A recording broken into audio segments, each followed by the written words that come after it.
모세가 대답하여 이르되 그러나 그들이 나를 믿지 아니하며 내 말을 듣지 아니하고 이르기를 여호와께서 내게 나타나지 아니하셨다 하리라.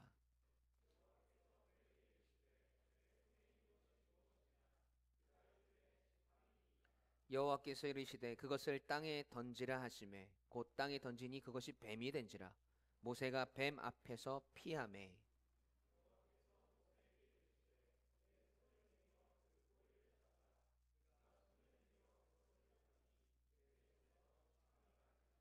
이는 그들에게 그들의 조상의 하나님 곧 아브라함의 하나님 이삭의 하나님 야곱의 하나님 여호와가 내게 나타난 줄을 믿게 하려 함이라 하시고,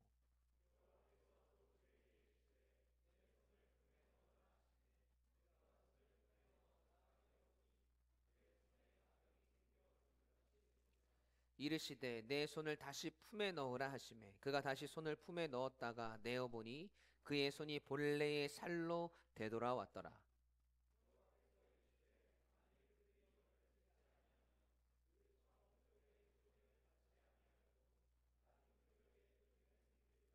그들이 이 두 이적을 믿지 아니하며 내 말을 듣지 아니하거든 너는 나일강 물을 조금 떠다가 땅에 부으라. 내가 떠온 나일강 물이 땅에서 피가 되리라.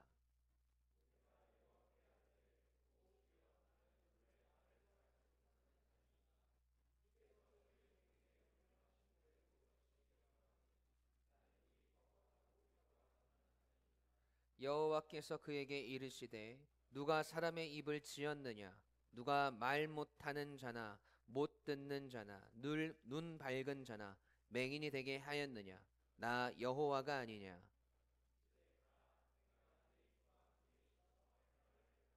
다 같이 모세가 이르되 오 주여 보낼 만한 자를 보내소서.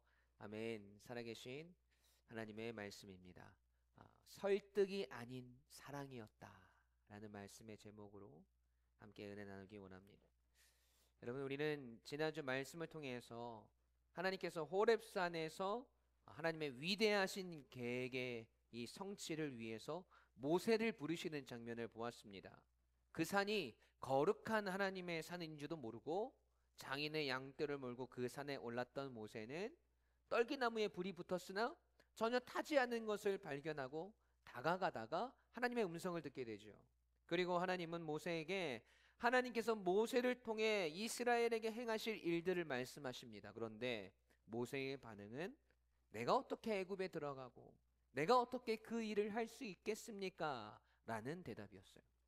그렇게 하나님의 계획과 하나님의 역사에는 관심이 없고 온통 그 일에 자신이 있다는 것이, 자신이 그 일에 동참한다는 것이 마음에 들지 않았던 모세에게 하나님은 그분의 큰 그림을 보여주십니다. 모세가 바라보고 있는 자기 자신을 향한 시선에서 이미 애굽을 나와서 이 호렙산에, 이 시내 산에 도착해 있는 이스라엘의 모습을 하나님은 보여주시는 것이죠. 그리고 모세에게 이스라엘을 애굽의 속박으로부터 구출해 구원해 주실 하나님이 어떤 하나님이신지를 말하라고 하십니다. 이스라엘의 조상 아브라함과 이삭과 야곱에게 하신 약속을 지키시는 하나님, 그들을 약속의 땅인 가나안 땅으로 인도하여 내실 하나님이 바로 그들의 하나님이심을 똑똑히 모세를 통해서 이스라엘 백성들에게 이야기하라고 말씀하십니다. 때론 모세의 모습이 여러분 우리의 모습이 아니던가요? 하나님, 제가 어떻게 이 일을 할 수 있겠습니까?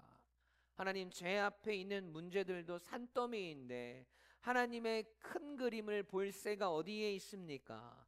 하나님이 아무리 말씀하셔도 저는 안 될 것 같습니다 라고 말하면서 말이죠, 마치 소망이 사라진 것 같고 우리의 삶에 대한 기쁨도 별로 없는 것 같고 거기다가 하나님 말씀까지 들으려니 그 말씀에 순종하려니 인생이 너무 고단한 것 같단 말이죠.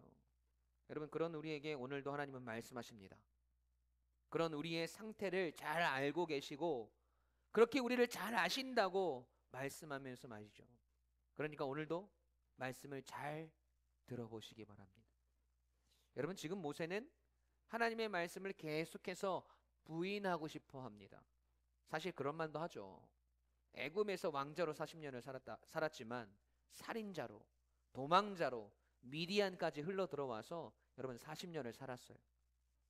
이제 옛날의 혈기도, 열심도, 능력도 다 사라져버린 것만 같단 말이죠. 그런 자신에게 하신 하나님의 말씀은 너무나도 터무니없어 보입니다. 이스라엘을 애굽에서 빼내오라니요? 가서 이스라엘에게 하나님이 어떤 하나님이신지를 알게 하라니요? 그럴 자신도 없고 용기도 없고 능력도 없습니다.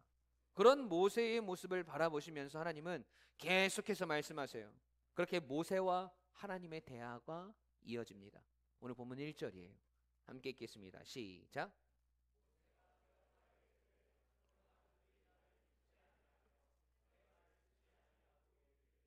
여호와께서 내게 나타나지 아니하셨다 하리라. 아멘. 여러분, 모세의 모습을 잘 보세요. 참 답답하죠. 하나님께서 다 계획이 있으시다는데 애굽을 나올 때도 애굽 사람들의 물품을 취해서 나오기만 하면 된다고 하시는데 여러분, 이 인간이 지금 초를 치고 있어요. 아, 예, 하나님 알겠습니다. 근데 저는 못할 것 같습니다 라고 하는 거죠. 그런 모세를 향해서 하나님은 다시 말씀하십니다. 4장 2절에서 4절까지 시작.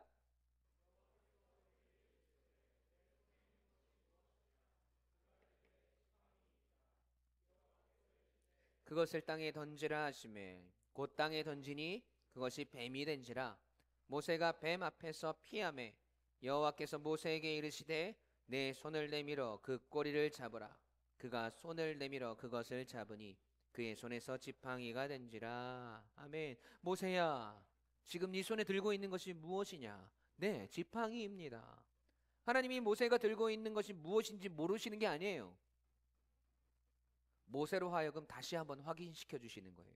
분명히 네가 들고 있는 것이 지팡이 맞지? 하시는 거죠. 그리고는 지팡이를 땅에 한번 던져보라고 하십니다. 그 말씀을 따라서 지팡이를 땅에 던져요. 그랬더니 지팡이가 뱀으로 변합니다. 모세가 깜짝 놀라서 그 뱀을 피합니다. 왜요?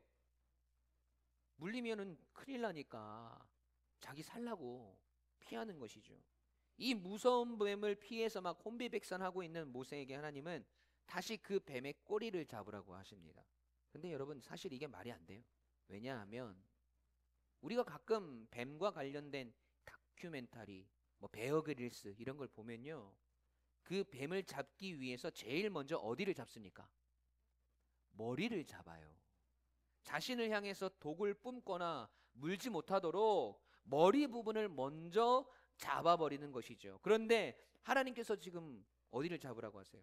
꼬리를 잡으라고 하시는데, 그렇게 되면 여러분 10중 8구는 어떻게 됩니까? 물리게 돼 있어요. 지금 하나님의 말씀대로 하다가는 애굽을 가기는커녕 여기서 죽게 생겼다라는 거죠. 여러분, 여기서 또 하나님은 생명의 주인이 누구신지 또 모세에게 가르쳐 주시는 거예요. 야, 너 안 죽으니까 걱정하지 말아라. 꼬리를 잡아봐라. 그 마음을 아는지 모르는지 모세는 그래도 에라 모르겠다 하고 뱀의 꼬리를 딱 잡습니다. 그랬더니 이 뱀이 다시 지팡이로 변해요. 이를 통해서 하나님이 모세와 이스라엘에게 보이시고자 하시는 것이 무엇입니까? 5절 말씀. 이는 그들에게 그들의 조상의 하나님 곧 아브라함의 하나님, 이삭의 하나님, 야곱의 하나님 여호와가 내게 나타난 줄을 믿게 하려 함이라 하시고. 아멘. 여러분, 하나님이 곧 아브라함의 하나님, 이삭의 하나님, 야곱의 하나님, 그 여호와가 내게 나타난 줄을 믿게 하려고 하신대요. 말로 해서는 들어먹지를 못하니까 이러한 이적을 통해서 하나님의 살아계심을 보여주시는 것이죠. 여러분, 그런데 하나님이 모세의 표정을 보니까 알쏭달쏭한 것 같고 뜨뜻미지근한 것 같아요. 이거 가지고 이스라엘이 과연 하나님의 말씀을 믿겠어? 하는 표정이란 말이죠. 그래서 다시 말씀하십니다. 6절에서 8절 시작.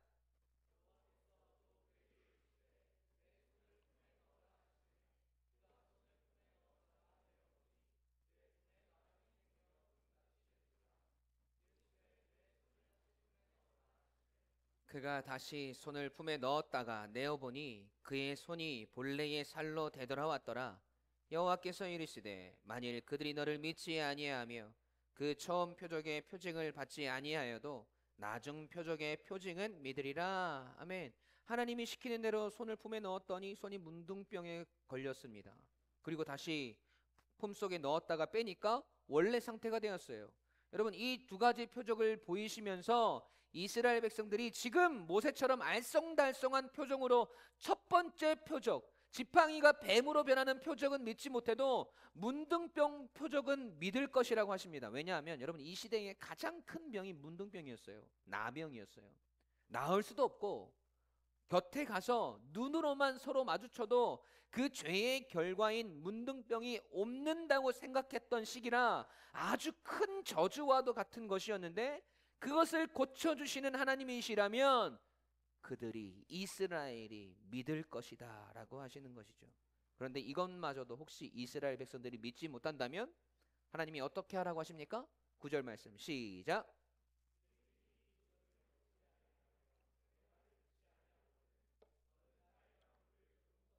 땅에 부으라. 내가 떠온 나일강 물이 땅에서 피가 되리라. 아멘. 여러분, 네, 나일강의 물을 퍼다가 땅에 부으면 그것이 곧 피가 될 것이라고 말씀하십니다. 여러분, 나일강은요, 애굽의 젖줄입니다. 이 나일강의 물을 떠서 땅에 흘려보내고 그것을 피가 되게 하시는 것은 애굽의 젖줄인 이 나일강을 피로 물들이겠다는 건데, 애굽이라는 나라가 이 모양이 될 것이라고 말씀하시는 거예요. 그런데 이렇게까지 말씀하시는데 모세의 표정이 또 이상해요. 뭔가 고민하고 근심이 가득한 얼굴입니다. 왜냐하면 모세의 대답을 보면 알 수 있어요. 10절 말씀 함께 읽습니다. 시작. 모세가 여호와께 아뢰되 오 주여, 나는 본래 말을 잘하지 못하는 자니이다. 주께서 주의 종에게 명령하신 후에도 역시 그러하니 나는 입이 뻣뻣하고 혀가 둔한 자니이다. 아멘. 여러분, 이 말의 뜻이 무엇입니까? 1번, 네, 하나님 그 정도 표적이면 충분한 것 같습니다. 이제 제가 가겠습니다. 2번, 와, 하나님 놀라운 표적을 보여주신 것은 감사한데요, 저는 그래도 안 될 것 같습니다. 뭡니까? 몇 번입니까? 2번이죠. 그러니까 하나님이 다시 말씀하세요. 11절 12절 시작.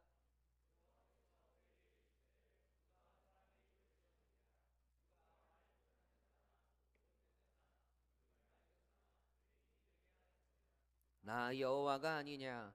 이제 가라. 내가 내 입과 함께 있어서 할 말을 가르치리라. 아멘. 여러분, 이 말씀에 모세는 또 초를 칩니다. 13절 모세가 이르되 오 주여, 보낼 만한 자를 보내소서. 근데 여러분, 이쯤 되면 좀 이상한 생각이 드셔야 돼요. 그것이 무엇이냐? 여러분, 지금 모세가 애굽에 들어가서 지팡이가 뱀으로 변하게 하고 다시 지팡이가 되는 표적, 그리고 문둥병에 걸렸다가 다시 낫는 표적, 그리고 나일강 물이 피로 물드는 표적, 그것을 보이게 하시는데, 여러분, 그것들을 보이게 하는 대상이 누군지를 아셔야 돼요. 그 대상이 애굽이 아니라 이스라엘입니다. 여러분, 지금 누가 먼저 하나님을 믿지 못하고 있는 거예요? 이스라엘 백성들인 거예요. 그런데 더 정확하게 이야기하면 모세가 바라보는, 모세가 생각하는 이스라엘의 문제라는 거죠. 하나님께서 이스라엘에게 하신 약속을 지키시기 위해서 그들을 애굽에서 빼내오려고 하시는데, 여러분, 가장 큰 장애가 애굽이 아니라 이스라엘이라는 겁니다. 여러분, 재밌지 않습니까? 빼내줘야겠다 했던 그 인간들이 여러분 가장 큰 장애물이에요. 그 인간들이 믿지를 않아요. 여러분, 그런데 지금 이 모든 문제의 정점에 누가 있습니까? 모세가 있어요. 하나님께서 애굽으로 들어가라 하시는데, 여러분, 모세가 제일 믿음이 없습니다. 그것도 3번이나 표적을 보여주시는데 3번이나 초를 쳐요. 하나님께서 지팡이가 뱀으로 변하는 표적, 문둥병에 걸렸다가 낫는 표적, 나일강 물을 피로 변하게 하시겠다는 표적을 말씀하시는데, 그것이 대단하고 놀라운 것은 알겠는데 모세는 자꾸만 하나님의 그 말씀을 부인하고 싶어 합니다. 여러분, 3번이나 하나님의 말씀을 모른 채 하고 싶고 내 일이 아닐 거라고 부인하고 싶어 하는 이 모세의 모습이, 여러분, 우리가 아는 누군가와 닮아 있지 않습니까? 누구예요? 3번 부인하면 딱 생각나는 사람, 베드로죠. 여러분, 예수님께서 로마 군사들에게 잡혀가시고 예수님께서 최후의 만찬 때 말씀하신 대로 베드로가 3번이나 주님을 부인합니다. 그리고 그때 주님께서 말씀하신 새벽닭이 울죠. 예수님의 말씀이 생각나서 땅에 엎드려 통회의 눈물을 흘린 베드로는 그 죄책감을 안고 자신의 고향으로 돌아가서 다시 어부 일을 하고 있습니다. 그곳에서 베드로는 어떻게 살았을까요? 여러분, 새벽 닭이 울기만 하면 그때 일이 생각이 나지 않았겠습니까? 그래서 자기 집에 있는 그 닭들 다 잡아먹었을 거예요. 여러분, 길을 가다가 사람들의 수가 3명만 되어도 그때 일이 생각났을 겁니다. 여러분, 그런 베드로를 부활하신 주님이 찾아오세요. 그리고 베드로가 예수님을 3번 부인한 그 새벽녘, 그 시간에 베드로를 찾아오셔서 베드로에게 3번 물으십니다. 네가 나를 사랑하느냐? 네가 나를 사랑하느냐? 네가 나를 사랑하느냐? 예수님께서 3번 물으시는 의미를 베드로는 알고 있었어요. 주님을 3번이나 부인한 자신의 모습이 계속해서 떠올랐을 겁니다. 그런 베드로에게 주님은 그의 입으로 사랑을 고백할 수 있게 해주세요. 여러분, 이것이 주님의 사랑인 거죠. 주님이 찾아오시지 않고 주님이 보듬어 주시지 않으면 여러분, 베드로는 평생 죄책감에 평생을 소망 없이 살아갈 수밖에 없었을 겁니다. 예수님의 수제자였지만 배신자 딱지를 달고 초라한 실패자, 낙오자의 모습으로 평생을 살았을 거란 말이죠. 그런 베드로에게 주님이 찾아오시는 거예요. 그게 베드로에게는 인생 최고의 사건이었습니다. 예수님이 내 인생의 소망이 되심을 다시 한번 발견하게 되는 것이죠. 여러분, 모세도 마찬가지인 거예요. 여러분, 오늘 본문의 모세의 모습을 잘 보십시오. 우리가 보기에도 참으로 답답합니다. 꼴보기 싫을 정도로 하나님의 말씀을 듣지 않습니다. 그것도 하나님께서 직접 나타나셔서 말씀해 주시는데, 와, 우리에게는 평생의 꿈인데. 뿐만 아니라 3가지 표적을 직접 보여주시고 말씀해 주시는데도 말이죠. 모세는 계속해서 하나님의 말씀을 못 들은 걸로 하고 싶고 부인하고 싶습니다. 주여, 보낼 만한 자를 보내소서 하면서 말이죠. 여러분, 이쯤 되면 하나님도 포기하실 법합니다. 처음이야 몇 번 애교로 봐주는 거지.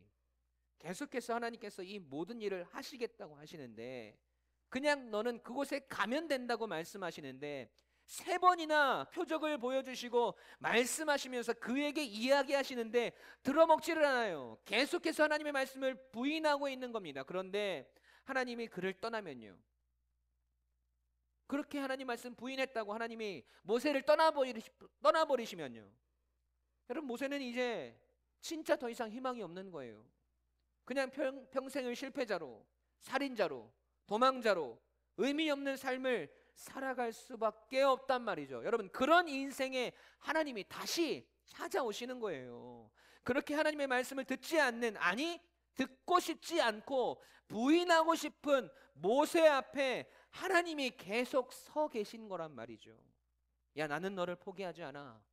네가 나를 부인하고 싶어 해도 나는 너를 반드시 나의 역사의 통로로 사용할 거야. 내가 너를 지킬 거야 하시는 거예요.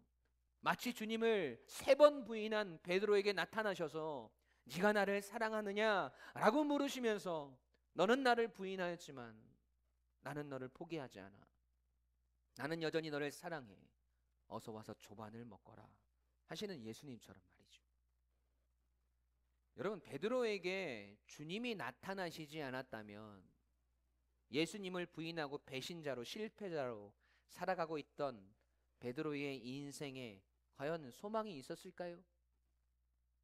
평생을 매일 아침 닭 울음소리를 들으면서 자책하고 낙심해 있을 베드로에게 그를 포기치 않으시는 주님이 찾아오시고 베드로 앞에 서 계셨던 것처럼 매일 아침 눈 뜰 때마다 자기가 죽인 애굽 병사의 얼굴이 떠오르고 자신이 살아가던 저 휘황찬란한 애굽을 동경하며 살아갔을 모세에게 하나님이 나타나셨습니다.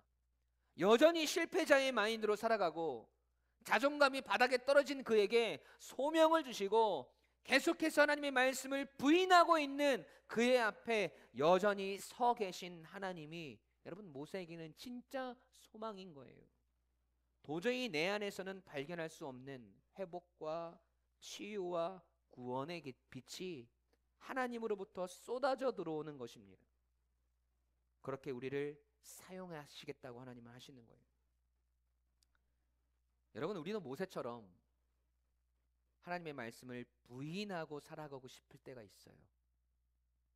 하나님 사랑하지만, 하나님을 믿지만 때론 그 말씀을 부인하고 싶을 때가 있단 말이죠.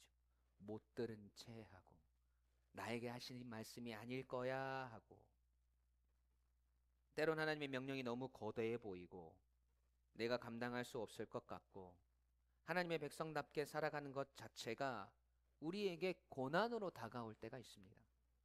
여러분, 하지만 그것이 우리에게 은혜이고 소망이라는 사실을 여러분 깨달으시기 바랍니다.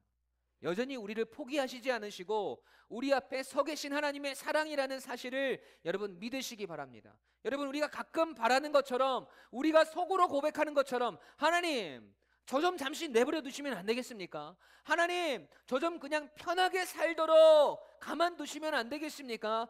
왜 자꾸 교회 나오라고 하시고, 왜 자꾸 헌신하라고 하고, 왜 자꾸 어려워 보이는 일들만 하라고 하십니까? 잠시 저 좀 내버려 두시면, 잠시 저에게 신경 좀 끄시면 안 되겠습니까? 여러분, 이런 고백들이 나올 때도 있지만 그럼에도 하나님이 우리를 떠나시지 않으시는 것이 여러분 은혜예요. 그럼에도 불구하고 오늘 우리에게 사명이 보여주시는 것이 은혜란 말이죠. 나는 가끔 포기하고 싶을 때도 있지만 하나님은 우리를 포기치 않으시는 것, 이것이 우리의 소망이고 희망 아닙니까? 여러분, 그 사랑이 아니었으면 이미 망해버렸을 인생이 우리라는 거예요. 우리를 향한 여전한 사랑 앞에서 오늘 우리의 고백이 뒤집어져야 됩니다. 주여 보낼 만한 자를 보내소서가 아니라, 주여 이런저라도 보내신다니 감사합니다. 이런저라도 사용하신다니 너무 감사합니다. 이런 나도 포기치 않으시고 떠나지 않으시고 계속해서 제 곁에 서 계셔 주셔서 감사합니다. 이런 고백과 찬양을 우리가 하나님 앞에 드릴 수 있어야 하는 것 아닐까요? 여러분, 오늘 말씀에서 끈질기게 하나님의 말씀을 부인하고 싶어 하는 모세에게 하나님은 그를 끈질기게 설득하시는 게 아니에요. 모세야, 제발 이 일을 좀 해주면 안 되겠니? 제발 다시 한번 생각해 보면 안 되겠니? 그렇게 하나님께서 모세를 설득하시는 것이 아니라, 야, 끈질기게 내가 너를 사랑한다고, 내가 너를 포기하지 않는다고, 내가 너와 함께 할 거라고, 네가 소망 없는 삶을 살아가는 것을 내가 볼 수가 없다고, 너는 나를 부인하고 싶어 할지 모르겠지만 그래도 나는 너를 끝까지 붙들 거라고, 나는 다시 너를 찾아갈 거라고 하나님 우리에게 말씀해 주시는 거예요. 하나님께서는 사랑하는 성도야, 사랑하는 나무개야, 나를 위해서 이 일을 네가 해줄 수 있겠니? 어렵고 힘든 일들이지만 그래도 네가 이 일을 감당해 주면 좋겠는데 어떻게 가능하겠니? 라고 설득하시면서 우리에게 사명을 보여주시지 않습니다. 그 사명을 보여주시는 것 자체가 하나님의 사랑인 거예요. 우리가 그 사명의 길에 서 있어야 우리에게 소망이 있는 거예요. 그것이 우리의 소망임을 하나님이 아시기 때문에 우리에게 계속해서 말씀하시는 겁니다. 그 말씀을 우리가 순종할 때까지 하나님은 끈질기게, 야, 내가 너를 포기치 않는다고, 너는 할 수 없을 것 같다고 말하지만 내가 너를 포기하지 않는다, 내가 그 일을 통해서 나의 영광을 보일 거라고, 하나님 그렇게 우리에게 사랑 고백을 하고 계시는 겁니다. 설득이 아닌 사랑이었다. 오늘도 여러분에게 보여주시는 하나님의 일들이 있습니까? 여러분에게 느껴지시는 거룩한 부담감들이 있습니까? 때로는 우리의 인생에서 감당할 수 없을 것 같은 큰 사명들이 여러분 눈앞에 보이십니까? 때론 그 일들을 내가 부인하고 싶고 못 들은 척 하고 싶고 아니 내 눈에 보이지 않는 척 하고 싶을 때도 있으십니까? 네, 우리는 연약한 존재니까 그럴 수 있습니다. 하지만 그 사명이 계속해서 우리 눈앞에 보여지는 것은 그 일을 우리에게 시키시기 위한 하나님의 끝없는 설득이 아니라 야, 이 일을 네가 감당해야 네 인생의 소망이 있다고. 이 일을 통해서 내가 너를 통해서 하나님의 영광을 나타낼 거라고. 내가 너를 포기치 않는다고. 내가 너를 사랑한다고. 우리에게 말씀하시는 하나님의 그 고백임을 여러분 잊지 않고 살아가시길 바랍니다. 이 하나님의 놀라운 사랑의 고백이 오늘 우리에게도 들려지시길 주님의 이름으로 간절히 축원합니다. 아멘. 우리 함께 찬양합시다.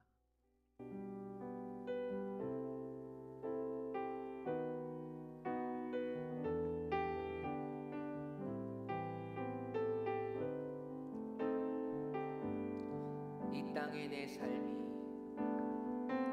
이 땅의 내 삶이 비록 버겁더라도 주님의 선하심 나 믿으며 가리. 이 작은 작동에 주가 이뤄가시니 감사로 사는 삶 나 살기 원하네. 내 삶의 시간 속에 주 일하시네. 우리의 모든 인생의 여정 속에 내 모든 여정 속에 함께 하시네. 아멘. 깊고 높으신 주의 영광을 나 보리라. 위대하신 주 나는 주님께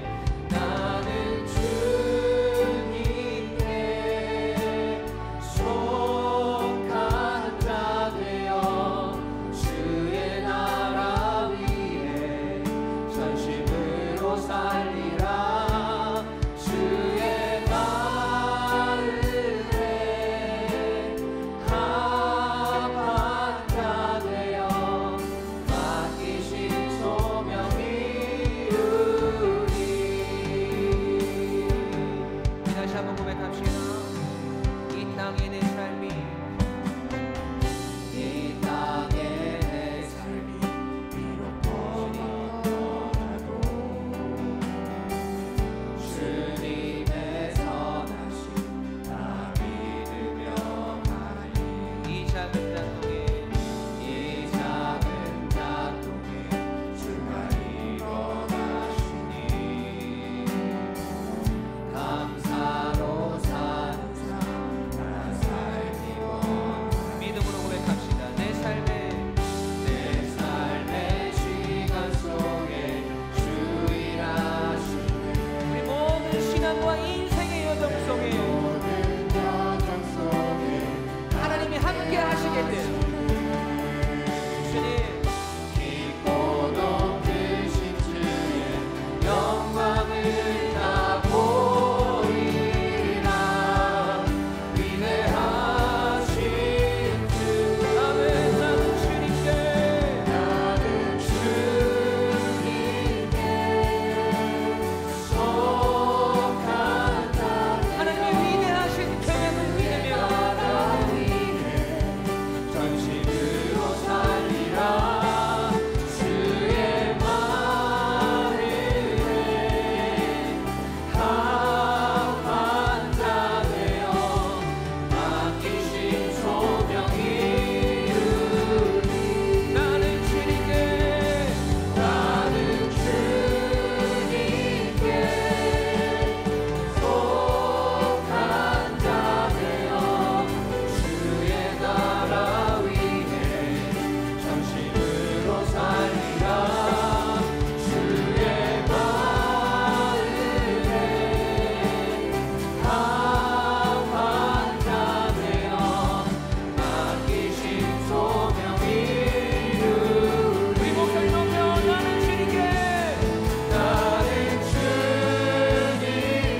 여러분, 때론 우리 마음 속에 있는 거룩한 부담감들이 있어요.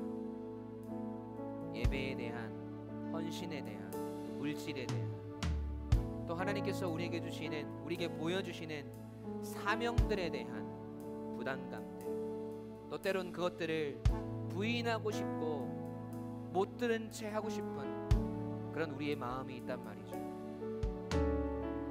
그런데 하나님은 끈질기게 그런 우리의 마음은 아랑곳하시지 않으시고 계속해서 우리에게 사명을 보여주시고 하나님의 계획들을 우리에게 보여주시고 우리에게 거룩한 부담감들을 우리에게 주십니다. 그런데 오늘 말씀을 통해서 우리는 깨달았어요. 그것이 하나님께서 우리를 설득하시는 것이 아니라 하나님의 사랑이었다는 것.